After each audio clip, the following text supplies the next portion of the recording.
BNP 80% vote না 80% seat পাবে। 80% seat এখন হিসাব করেন, 240টা সিট পাবে, একদম কম হলে 230-এ আসতে পারে, এই সিটটা পাবে। রাজনীতির তো হলো শাহজাহানকে বন্ধ করে 3 ভাইকে হত্যা করে সম্রাট আওরঙ্গজেব সম্রাটের নাম হলো রাজনীতি। 10 ভাগ ভোট পাইলে বাপের বেটা। বিএনপি ভুল না করলে বাড়াতে পারবে না। বিএনপির উপরে অনেক কিছু নির্ভর করতেছে, তারেক রহমানের নেতৃত্বের উপরে অনেক কিছু। বিএনপি যদি তারেক রহমানের নেতৃত্ব এবং বিএনপি যদি সঠিকভাবে চলে, তাইলে জামাত আর এই সব মোল্লারা মিললে 15-20টা সিট পাইব।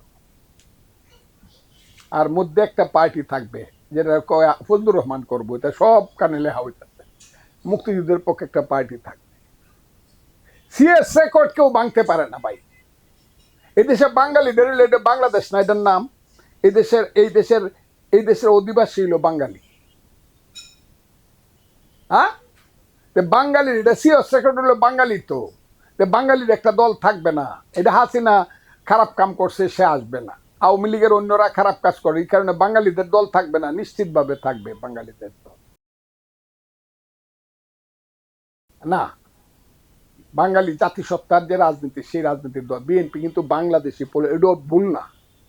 বিএনপি একটা open field, like a platform. ওই যে আমাদের যে প্ল্যাটফর্মের নাম হলো কমলাপুর প্ল্যাটফর্ম, এখানে দেখবেন হাজার হাজার লোক আছে। এরা কি সব এক জায়গায় যাওয়ার জন্য যায়, একটা ট্রেনে ওঠার জন্য যায়?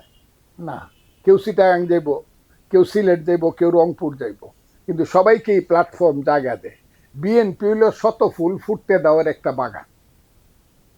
এখানে কিছু রাজাকার ফাজাকারও কিছু থাকবো, বাপ মুসলিম লীগ আসিল, এদেরও কিছু পাওয়ার থাকবো, আবার মুক্তিযুদ্ধ আসিল, এদেরও একটু পাওয়ার থাকবো।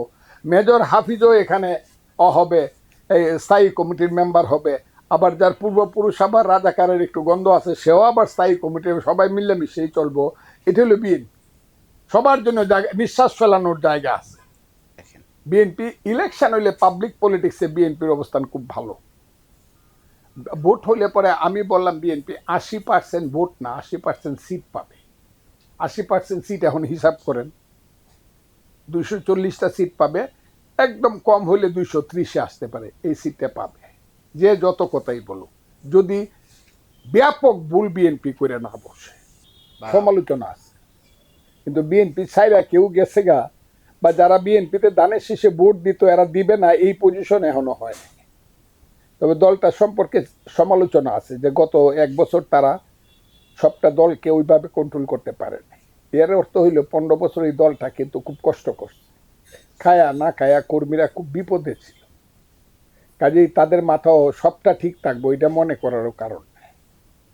আস্তে আস্তে নেতৃত্বের কারণে সব ঠিক হয়ে যাবে, এটা হলো আমার ধারণা। আমি আমার এক বন্ধুরে বলছি, যে বন্ধু আমার খুব প্রিয় বন্ধু, সারা জীবন ছাত্র রাজনীতি আমার প্রিয় বন্ধু, খুব নাম করা, নাম করলে চেনে, এক নামে সবাই চেনে, 2 মাস 3 মাস কথা হয় না, কালকে না পরশু ফোন করছে। আমি বলছি আপনি তো হারায় গেছে, বমুনা বন্ধুর নামটা বুঝে ফেলবেন, হারায় গেছে। হ্যাঁ, আপনার নাকি সাল লাগে ইউনুসাব, সারের জন্য কি রাজনীতি ছেড়ে যাওয়া যাবে? রাজনীতি তো হইলো শাহজাহানকে বন্ধ করে 3 ভাইকে হত্যা করে সম্রাট আকবর সম্রাট হয়, সম্রাট আওরঙ্গজেব সম্রাটের নাম হলো রাজনীতি। আপনি খালি সারের জন্য সব রাজনীতি ছেড়ে দিলেন। এমন একজনের সামনে গিয়া বয়ে থাকেন, আমি তো দেখি ও পাওয়ার উপরে পাও তুলে বসে থাকে, যে আপনার কর্মী ছিল, ওর নাম হলো আলী রিয়াজ। আপনি গিয়ে ওর সামনে বসে থাকেন কেমনে? আমি তো জীবনও যেতাম না এখানে। আর এই রাজনীতিকে এতই করতে হবে যে আলী রিয়াজের কাছে গিয়ে আমার রাজনীতি করতে হবে? হ্যাঁ, এত নিচে নামবে কেন রাজনীতি? পলিটিশিয়ান হলো বাংলাদেশে সমস্ত পৃথিবীতে শ্রেষ্ঠ, তারাই রাষ্ট্র চালায়, এরপরে হলো সব।